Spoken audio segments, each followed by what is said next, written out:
प्यारे बच्चों, सुप्रभात।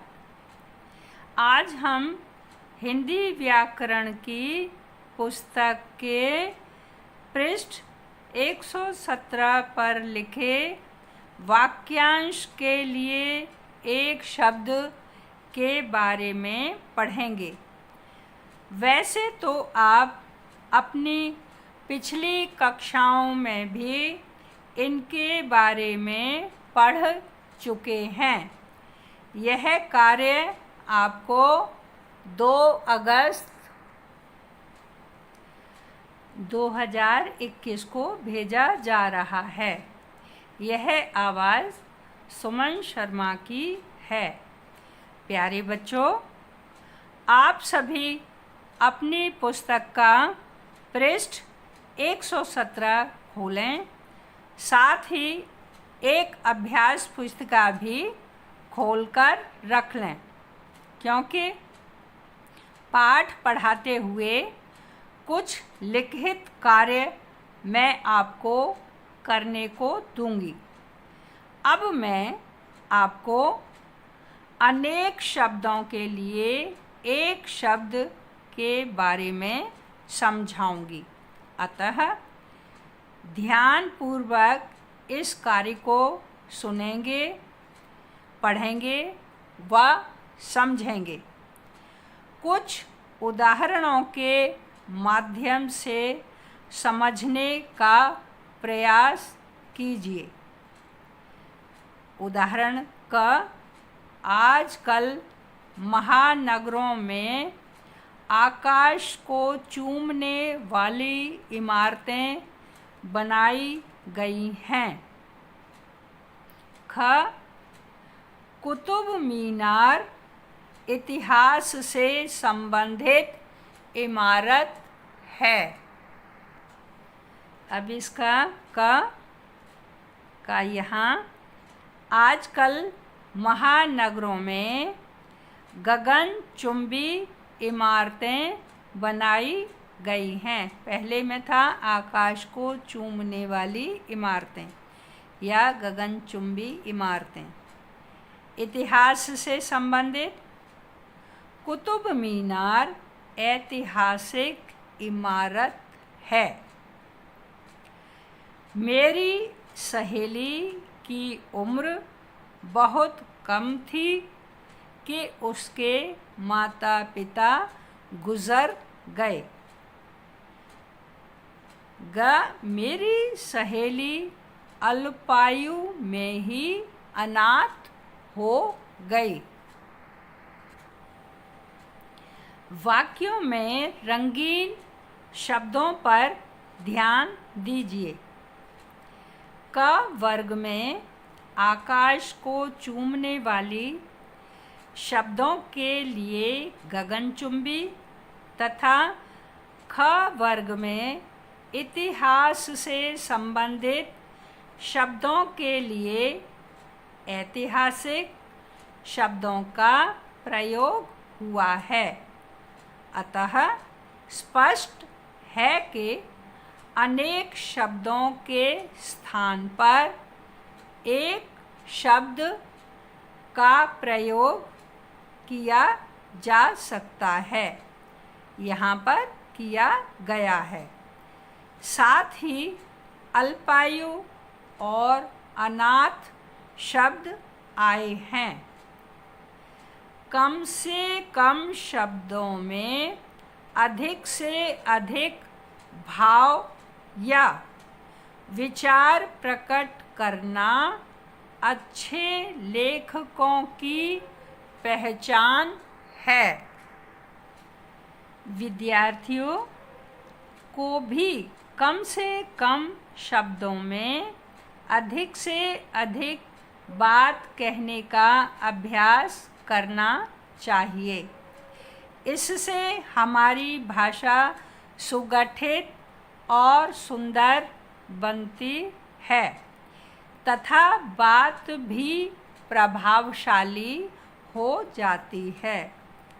ऐसे शब्द जो अनेक शब्दों के स्थान पर प्रयुक्त किए जा सकते हैं, अनेक शब्दों या वाक्यांशों के लिए एक शब्द के नाम से जाने जाते हैं। बच्चों, आओ अब हम पुस्तक में से अनेक शब्दों के लिए एक शब्द पढ़ेंगे व लिखेंगे। इधर मैंने वाक्यांश लिखे हैं, इधर एक शब्द लिखा है। तो पहला है जिसका अंत ना हो, उसे अनंत कहते हैं। दूसरा है जिसके माता पिता मर चुके हों, उसे अनाथ कहते हैं। तीसरा है जिसको कोई जीत ना सके, अजेय। जिसका इलाज ना हो सके, असाध्य। जो कुछ न जानता हो, अज्ञानी। जिसके समान दूसरा कोई दूसरा न हो, अद्वितीय। जो कानून के प्रतिकूल हो, अवैध। जो पहले कभी ना हुआ हो, अभूतपूर्व। जो दूर की सोचे, दूरदर्शी। जो थोड़ा जानता हो, अल्पज्ञ। बच्चों, अब मैं आपसे कुछ प्रश्न विषय से संबंधित पूछूंगी। इन प्रश्नों के उत्तर आप 3 मिनट का अंतराल लेकर लिखेंगे। प्रश्न: नीचे लिखे अनेक शब्दों के लिए एक शब्द लिखें। मैंने अनेक शब्दों के शब्द दिए हैं, आपने उनका एक शब्द लिखना है। पहला है जो पहले कभी न हुआ हो, यहाँ आपने लिखने हैं इनके शब्द। दूसरा है जो कुछ न जानता हो। तीसरा जिसको कोई जीत न सके। चौथा जिसका इलाज न हो सके। पांचवा जो कानून के प्रतिकूल हो या विरुद्ध हो। विरुद्ध कह लो या प्रतिकूल कह लो, एक ही बात है। विरुद्ध भी कह सकते हैं और प्रतिकूल भी। बच्चों, अब आपका अंतराल का समय समाप्त हुआ। इन प्रश्नों के उत्तर इस प्रकार हैं। उत्तर 1, जो पहले कभी ना हुआ हो, अभूतपूर्व। दूसरा है अज्ञानी, जो कुछ ना जानता हो। तीसरा है जिसको कोई जीत ना सके, अजेय। चौथा जिसका इलाज ना हो सके, असाध्य। पांचवा जो कानून के प्रतिकूल हो, अवैध कहते हैं। बच्चों, अब हम कार्य को आगे बढ़ाते हुए पढ़ते हैं। सब बच्चों का ध्यान विषय की ओर केंद्रित होना चाहिए। 11वां है जो कुछ न जानता हो। ये हम पहले भी पढ़ चुके हैं, उसको अज्ञानी कहते हैं। जो पढ़ा ना हो, जो पढ़ा लिखा ना हो, उसको हम अनपढ़ कहते हैं। जो कभी जन्म ना ले, अजन्मा, उसे अजन्मा कहते हैं। फिर है जो कभी बूढ़ा ना हो, उसे अजर कहते हैं। जो इस लोक में देखने को ना मिले, अलौकिक। जो बात अवश्य होकर रहे, अवश्यम भावी। जिसकी उपमा न हो, अनुपम।